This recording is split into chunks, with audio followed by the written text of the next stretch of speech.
Are you stuck in the same old routine at work?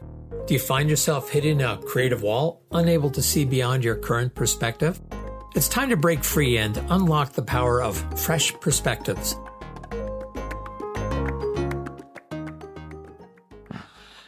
Hello, David Guthrow back with another episode in Season 2 of Discover Fresh Perspectives. Today, I'm here with Brock Tully. Welcome, Brock. Welcome to, I'm so happy to be here, David. It's always so good to see you. And unfortunately, people listening won't be able to do that because we're just on audio, but you get the pleasure. I get to see you. Me. Yeah. It's perfect. So, Brock, one of the things we do in this podcast is talk about things that people are passionate about. So, and I know you're passionate about many things. What shall we just talk about today? Well, I think, for me, and more about my journey, I'm really passionate about that. I feel that people have really lost touch with their heart. And I think that's where all our challenges kind of start from. And I just really want to start off by saying what I share isn't to be right or wrong, but I just, this is what I learned through, as you know, I did 3 bicycle trips around North America. And when you're out there alone with yourself, you really listen to this one voice here instead of all these voices up here. And this becomes louder and louder, the heart. And so I just really... It changed my life, because before I did that first bicycle trip, I was actually the first person to ride around North America. And I was very suicidal and depressed, very addicted to drugs and alcohol. And I was playing football at UBC and in a fraternity, and everybody thought I was happy, but I was a very good actor. And so I jumped on my bike, and I was actually in Stanley Park, and I was very close to taking my life. I was sitting there with my books, and I ended up jumping on my bicycle and riding around North America. And at that time, it wasn't like these the panniers or nylon or whatever. I had a big canvas pack on my back and on my bike and big old sleeping bag and pup tent. And So let me go back for just a moment, just to give people a sense of context here. So when was that first bike trip? That was in 1970. Okay. Wow. Okay. So that's 30, 50 years ago. My gosh. Just over. Yeah. And you don't even look that old, Brock. I know. And I've been clean and sober since. And I have no judgments in what anybody does. But for me, I needed to quit drinking and drugs, and I needed to get healthier. So tell me a little bit about what that experience was like for you the first time. Then maybe we could talk about, what prompted you to do it again, and what, if anything, was different that came out of that. Well, what prompted it really was that, it was 6 months, and I went about 16,000 kilometers and right around the United States. I went through 33 states all around the outskirts, and then all of Mexico down to Central America. So, So it was, and I was riding, honestly, like 120, 150 miles a day, up to, twice 300 kilometers in a day, 17 hours. I was just obsessed just riding, and I didn't have lights on my bike. I didn't have any of the first aid stuff, none of the protection things, no helmets, nothing like that. But I was just riding, and I was getting happier, in a way, just to hear this inner voice that was saying that you're okay, that this is who you are, is here, and to quit beating yourself up. So, and the image that came to mind, this may not be a good metaphor, but was with Forrest Gump. Yeah. Where Tom Hanks was just running and running and running and running. It was, whether it was an intentional spiritual pursuit or not, sounds like that was one of the impacts or outcomes of that ride. And I like chocolates. That's the one unhealthy thing I probably am doing. But so that was... David, that was really, I would call it a trip where I almost took my life. And then, as you know, I did 2 more trips around North America. So to give it context, the second one was 30 years later. I co-founded the Kindness Foundation of Canada. And then that was in 30 years later, I was 53. And then I did a third one through Mid-America for 8 months. So altogether now I've gone the equivalent of going across Canada 10 times, but it was around the United States. So the second and third one were ones where I wanted to give with my life. So that was the difference between the second and third and the first one. The first one, I wanted to take my life. So how did you do it? What were you doing that was giving, that was serving on those second and third trips? So I was speaking at schools for free all over North America, actually. Yeah, and they were like 7 and 8 months. And I just would come into a town. On the third one, I had a big trailer, and I did it solo. The second one I did with Wilma and a support team. And just for those that are listening, Wilma? My partner is Wilma. Okay, just checking. And so she was amazing. And so in the third one, and then I was just speaking at places. I'd come into a town, they'd see on the third one, I had a trailer that said, Vancouver, Canada challenges your community to be kinder. And so people would ask me to speak at their schools or whatever, it was fantastic. One of the things that sounds funny is I like the anonymity of it. I would come into a town, do the media stuff. There was a lot of media, but I liked that because I honestly, I like being anonymous here as much as I can because and the reason I like being anonymous is that I falter a lot, and I don't want anybody, because I'm doing this to prevent bullying or mental health issues or whatever, and because around kindness, I don't want people thinking I'm kind, or because people want to knock you off of that pedestal. Like for me, I'm just an ordinary person to me, and I think I've gotten known because of what I do. But I don't do things to become well known. I've never. That's not something I want. So my experience of you is that, many people are gravitated to you because of what you do. But I think a lot of it is who you are. And, I've just, this total divergence, but what the heck's my podcast? And if you want to say nice things about me, go ahead. Oh, I'll get back to that. I was just reading about, some of the Stoic philosophers like Seneca and Marcus Aurelius and things like that. And one of the things they talk about in Stoicism is the absolute critical importance of character. And I think that's what people are drawn to, because you kind of, live your values and people see it. And I think they're attracted to it for a number of reasons. One is because it's rare and they don't see it that often, but it's just, so nice to be around you. I have a different question. I'll get back to the topic in a moment, but you speak to a lot of schools. Yeah. So what do you talk to these kids about? The reason I ask the question is that I, like 99.99%, I was speaking with adults. The few times that I've been asked to speak to younger people or teens, I haven't got a clue how to make the translation of my experience into something that they would understand and appreciate. So what do you talk to that keeps you relevant to these audiences of kids? Wow, that's such a great question. And I think just to be authentic, like I just spoke at a school, actually first time in 2 years, because I had a concussion, a brain injury, right? So I had to stop. And I really want to get back into doing it. And so it was grade 1 to 12, but 2 assemblies, the little kids and older ones. And all the little kids, after, it was in the testimonials after that I got was really moving for me because I was nervous about it and everything. And they said, wow, you just related to both the younger ones and the older ones, and they were and the little ones were coming up and getting autographs after. It was so cute, it was unreal. And and I would ask them questions, but it's just, and they said, with the older ones, you just were really real about what you've gone through, like with the drugs and alcohol and your own challenge, mental health challenges, and you're just insecurities or whatever, that I was just really honest with them. And, it's funny when you say that because it brings up things, but I always remember talking to friends of mine in Kelowna that all have children. We don't have children. And we were on the beach and the guys were all off talking to each other and the women were sitting there talking by the beach. And I came over and I started to talk to them more about life and stuff. And all of a sudden, all their kids that were playing came over and they were sitting listening. And they said, wow, our kids never listen to us adults and everything. And I said, well, you guys, you don't talk really about feelings or what you're going through, and kids need to hear that. I'm going to take another stab at it. I think there may be some other things as well. And, I've often heard that some people speak to impress, others speak to express.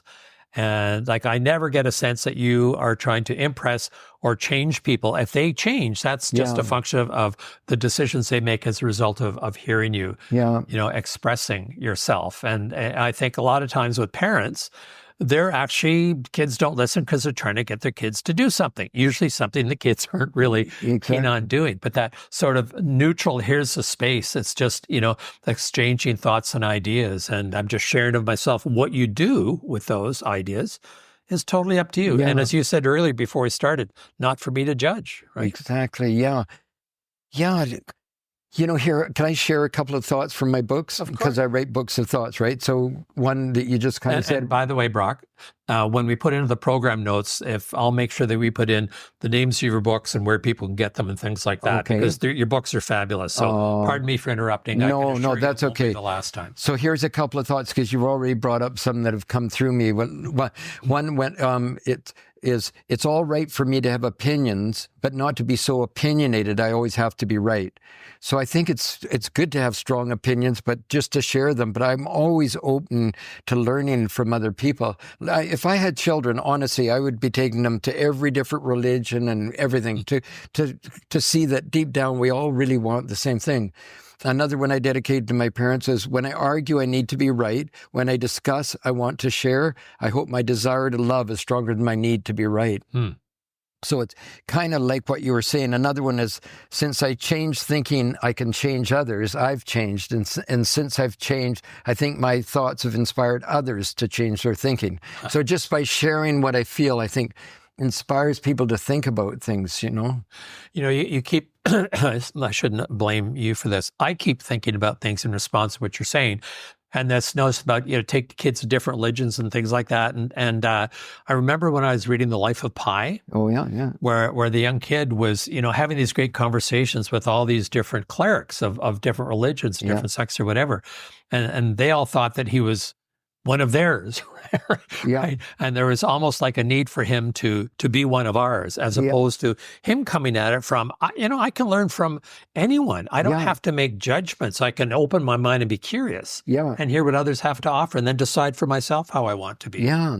And I think we can learn from everyone. You learn what you don't want, in your life. You know what I mean? Like I'm always wanting to learn and listen. And something you said a little earlier, and now I jump back a little bit. You said about character, when you said that word character, and it reminded me of this guy that teaches at USC down in the university, and he said something that I've been saying for quite a while, that with the elections in the States and everything, which I won't go into because I don't like to talk politics, because I like to be in the middle, but there it's really difficult. But he said what I said, if you're voting, don't vote for policy, vote for character.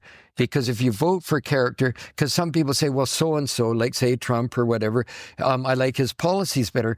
But it's the kind of person, because your kids are going to be modeled by that person. And that's a way more important than policy, is the kind of character. And I think when you have a person that doesn't have a good character, it ripple effects all over the world. And I really believe that's what's going on in the world now. We're making it acceptable to be narcissistic or just thinking about ourselves, and we don't think about other people. And and I think one thing that we know for sure is that we can't change what other people are doing in the political arena, but we could sure use it to look in the mirror and say, given that, how do I want to be? Because that's the only thing I can control, right? Yeah. The other thing about character, and again, it's just triggering all kinds of different thoughts, but how often we say, boy, well, he or she's a real character, right? And it's almost like, a little quirky. It's not exactly the positive sense of this person is a person of character. Right? No, that's an interesting thing. So one thing that I've heard you talk about a number of times, Brock, is that the longest distance we often have to travel is the distance. I'm a professional speaker. Just don't ever forget that. Is the distance between our head and our heart. That's 6 or 8 inches, whatever. Sometimes the longest distance we have to travel. Can you say just a little bit more about that? Yeah, because I actually put that in one of my little things, is that I rode on my bicycle 50,000 kilometers. But By the way, just when Brock says his little things, he's referring to his book. Okay, just to be clear. Yeah, but that I went 50,000 kilometers on my bicycle. But what was much tougher was the 12-inch journey from my head back to my heart. So do you want me to share a little bit about why that's so important to me, and why I'm so passionate about that? Because I've thought about it so much, and again, not to be right or wrong, but I used to lifeguard, and at the beach, I never saw a child bored at the beach. I didn't really see mental health issues, and I'm sure there was, but at the beach, I didn't see. And all the children at the beach had was sand and water sticks, whatever, only nature. And then in grade 1, and I'm a teacher by profession, but in grade 1, we start around that age at home and in our communities, not just at schools, but we start telling kids that something out there is going to make them happy. So that's when I think it all starts. We move from our heart, which is a joy of life, to our head, which is a fear of failure. And then we start thinking that the trophies or money, marks, skills, looks, whatever it is going to make us happy. And every child, when we move from our heart to our head, every child will find something about themselves they're not happy with. And then their focus goes to that thing. And then when we get bullied by somebody, they'll point out that thing. And you might get bullied 2 or 3 times, but we'll bully ourselves every day, all day. And that's the worst kind of bullying. And that's more than anything, I want that to be clear when I say it to people, like, that's the worst kind of bullying, is we bully ourselves. We beat ourselves up. And then what happens is I believe our one main addiction is that we don't feel worthy, that we don't feel good enough, that we don't feel good about ourselves. And what do we do when we don't feel good about ourselves? We go to things that numb our feelings, because I don't want to be thinking all day about how I don't like this about myself or that about myself. And it could be anything from alcohol to drugs, but so many other addictions, simple little things that we get obsessed with to numb our feelings. Well, and one of the ones that's quite common today is numbing your feelings by getting on your cell phone. Exactly. Right? That's very common now. Right, or by binging on streaming services and things like that. So...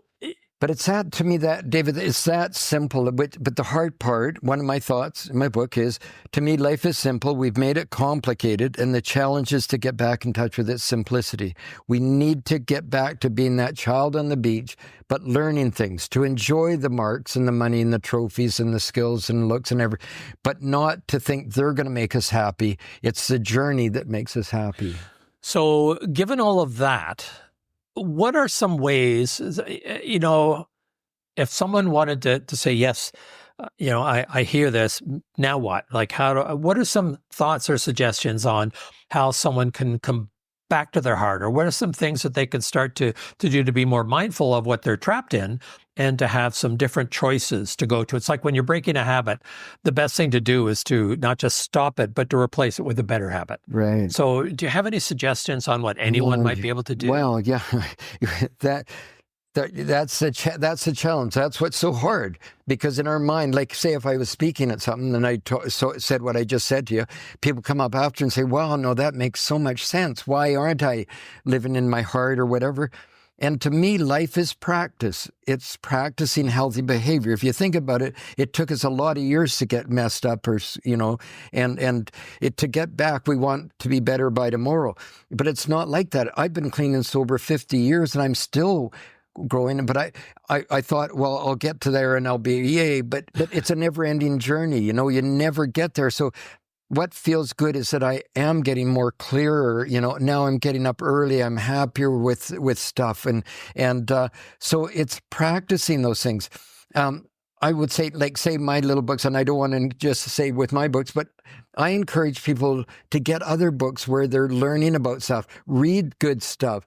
But no, they won't spend $20 on a book, but they'll go out for dinner and drinks for $100, and they won't think anything of it, So parents and parents have got to learn from their children. They've got to model their children, like what you said at the start. They're kind of telling them how they should be, instead of saying, "Wow, So this is very self-serving, Brock. However, I would like you to recommend that people, they may not need to get your books, but if you could recommend them to get my book, I would appreciate that. Right? We'll just see how many people respond. I haven't written one yet, but if there's enough of a pull, then I'll write one. So right now they can talk to you though, because you are a book. I am. Yes. And the cover's getting a little bit ragged, but and it's wrinkled. So when you're talking about that, about making some of those changes, those 3 words came to mind to help make the transition, and one is being mindful. Yeah. Second one is being intentional, and the third is being disciplined. That's just what went through my mind. And I'll give you an example that you'll see up on that shelf. You may not be able to read it, but there's a box of maple cookies that I picked up the other day. Yeah. Now I'm trying really seriously to drop some weight for a whole pile of different reasons. And this where you say, "Oh, you look fine. You don't need to." No, thanks for that, Brock. But so here's my intention is to not eat those cookies. Yeah. My mindfulness is to, every time I look at it, to decide I'm not going to have one. And my discipline is about doing that every day and seeing how long it goes before I open that box, and resisting the temptation, just like resisting the temptation to go back and look at your phone and all those other kinds of things. So when, what I'm going to do is ask you to sign this box so the next time you come back into my office, just to see if it's full and if it's got the same signature on it. So I didn't actually crack the seal. And when I do, I can decide to have one a day or maybe one a week, because it's hard to be, can't be perfect, right? But it's, steady progress. So those things that are going to help us be healthier. Well, what I'm thinking is maybe I will take the cookies, because that's my weakness too. I think I don't eat meat, I never drank coffee, all this stuff, but I love chocolates and stuff. But I'm the same thing. Well, like it's a hard one, because you're going to find some kind of addiction or something that's hard, right? And it's really tough, and like when you get back to what you're saying about what do we do about that, like Eckhart Tolle, I don't like to name drop, but I will. Like Eckhart acknowledged me in the back of his Practicing the Power of Now, because I helped them publish that book. He came to me. I just did a little small part of it, but everybody comes up and says, "Wow, Eckhart Tolle is so wise and so brilliant and everything else." And I'll say to them, "Why?" Because he's saying everything you feel. Then aren't you wise and everything else? But he's just writing what you feel. And then they go, "Wow, that's true." And I say, "Why do you give all the credit to him? He's just an ordinary person, but he spent like 6 hours a day meditating or whatever, just like me on my bicycle. And but he went through a lot, being suicidal and everything. But he's like everybody else, but he's saying what we feel. And we all feel that. So that's why we need to read more things like that. But when we read them, we need to read them and say, wow, I feel this, so I am that. So I've got to start practicing that. You don't have to meditate 6 hours a day, but just to realize that we are good enough, and that we're focusing on things about ourselves we don't like, and they're just things. Everybody has a beautiful heart. Everybody's special, and So another thought that occurred to me, just as Eckhart, describes what other people are thinking, maybe there'd be advantage to us to actually say or speak what we're thinking as well, not in response to someone else, but just whether it's journaling or whatever. This is how I'm feeling, and not have to justify it. This is how I'm feeling, right? And just to get it out there and be able to own that as a start for making some different choices about what I want to do. It starts with what I think, how I feel, but I want to do things differently and be with people differently. Yeah, I'd love that. I came up to a couple one time. They were having an argument, and they were saying what they feel, and the other said, "Oh, I disagree," and they're going back and forth. And I said, "How can you disagree that they feel that way? Yes. Don't you disagree because you feel differently? And doesn't that change the conversation now? Now you don't need to be right. Just share what you feel. That's beautiful. But you don't have to say, I disagree that you feel that way, because you don't."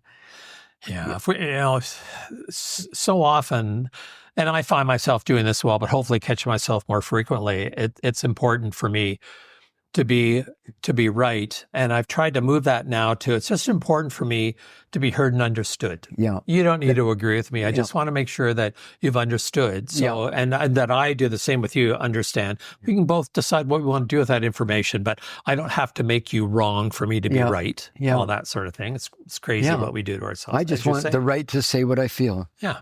And I'm not, I hope I come across as not needing to be right. This is just what I feel. If it helps you in your life, then that's great. If not, it only took a few minutes. It's kind of that, and this, I'm probably mischaracterizing this, but I understand one of the principles in Buddhism is the principle of non-attachment. Yeah. Right. So, and that could be, I'm sure I'm misinterpreting in distant ways, but I don't have to be attached to what I think, what I feel, what you think, what you feel, what the outcomes are, and just be able to hold it up in front of us. Yeah. To explore. Yeah.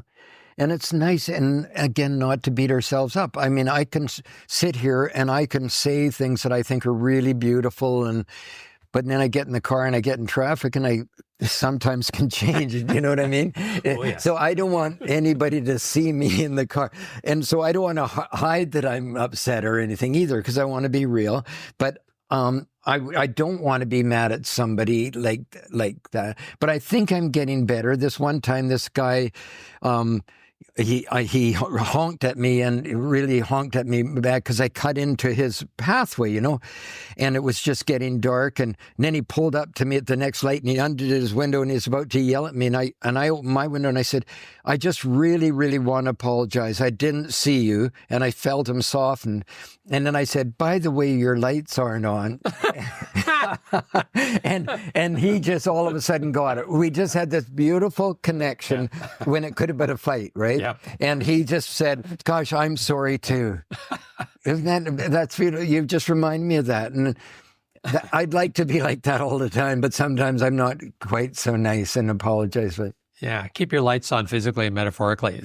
So Brock, this has been great. I mean, we could have this conversation go on for hours and hours and hours, and a kind of tip of the iceberg thing. But I do appreciate you being here today, and I hope those that are listening have discovered some fresh perspectives, perhaps something they could take on and explore further. And again, I'll put some places where they can find out more about you in the program notes. So you mean that's it? I can't. That's all there is to life. I took the whole day off.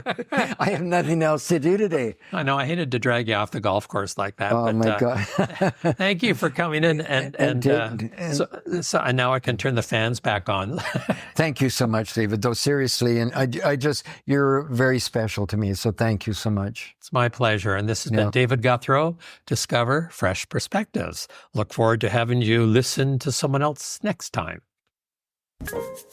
Subscribe now, because on Fresh Perspectives, every episode is an opportunity to explore new horizons and redefine what's achievable.